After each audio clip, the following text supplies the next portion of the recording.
Hello students, welcome to I exam B. मेरा नाम अंशुल मलिक है और मैंने अपना career as assistant section officer start किया था इन सेंट्रल सेक्रेटरीट सर्विसेज।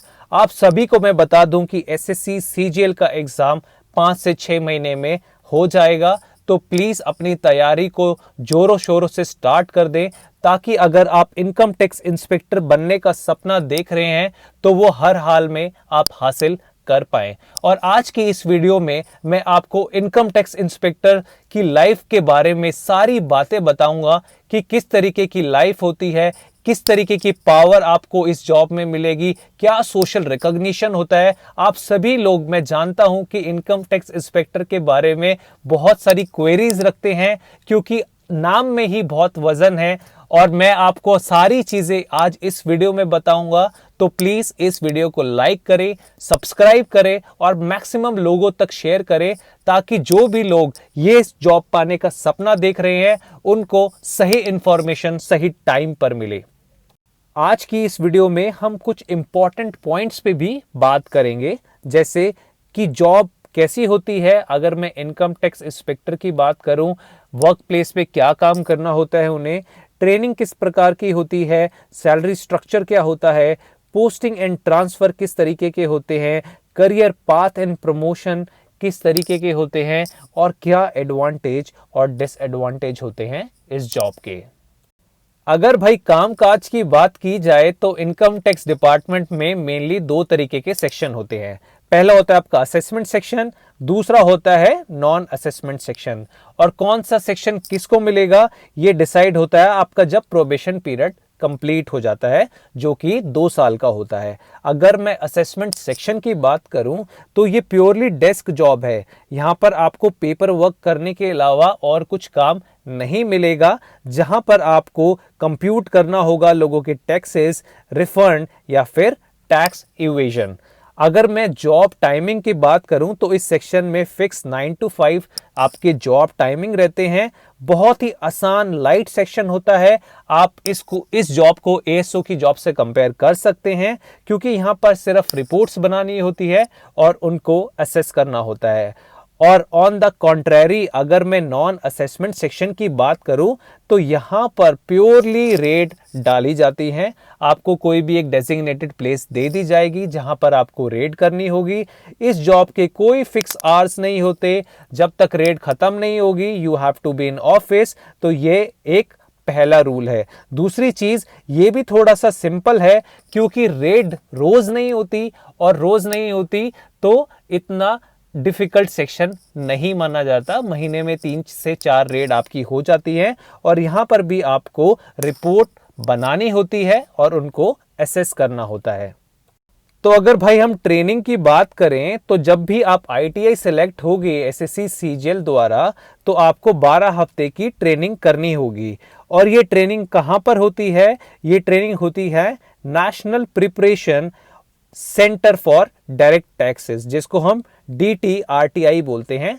तो जो भी लोकेशन आपको असाइन होगी उस सेंटर में आपकी ये ट्रेनिंग कंडक्ट कराई जाएगी, जहां पर आपको various tax codes, regulatory process और इंक्वायरी के प्रोसेस सिखाए जाएंगे। तो जितने भी आपकी जॉब रिस्पॉन्सिबिलिटीज हैं या रोल्स हैं वो आपको ट्रेनिंग के दौरान सिखाए जाएंगे, और ये 12 हफ्तों की ट्रेनिंग आपकी कंडक्ट कराई जाएगी।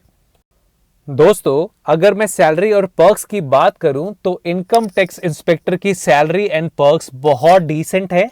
इनकी इन हैंड सैलरी 58,000 से 60,000 के बीच में होती है, डिपेंडिंग अपॉन कि आप कौन सी सिटी में पोस्टेड हो। साथ ही साथ आपको पता है कि यहाँ पर इंसेंटिव और पर्क्स बहुत ही अच्छे हैं। आपको HRA, DA और TA भी मिलता है, जो इसी सैलरी में इंक्लूड होता है। साथ साथ अगर मैं मेडिकल फैसिलिटी की बात करूं, जो कि CGHS फैसिलिटी है, वो आपको बहुत ही अच्छी फैसिलिटी मिलती है। आपको किसी भी बीमारी के लिए 1 रुपया तक भी खर्चने की जरूरत नहीं है।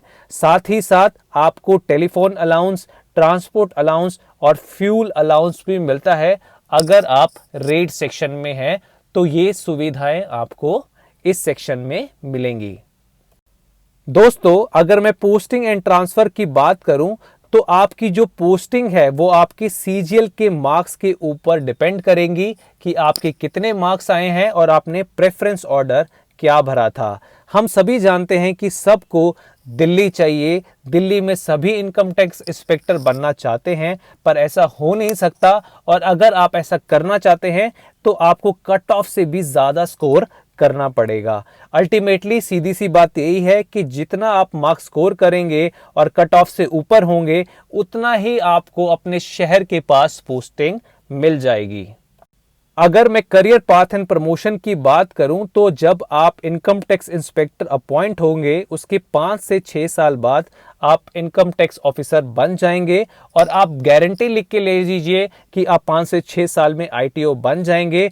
10 से 11 साल आपको लगते हैं assistant commissioner of income tax बनने में, 4 से 5 साल लगते हैं आपको डिप्टी कमिश्नर बनने में, और 4 से 5 लगते हैं आपको ज्वाइंट कमिश्नर बनने में, और उससे 6 से 7 साल आपको लगते हैं additional commissioner of income tax बनने में। अगर किसी लड़के ने या किसी लड़की ने 25 साल की उम्र में इनकम टैक्स इंस्पेक्टर को ज्वाइन कर लिया तो रिटायरमेंट के दौरान अगर उसकी पोस्ट होगी तो वो additional commissioner of income tax होगी।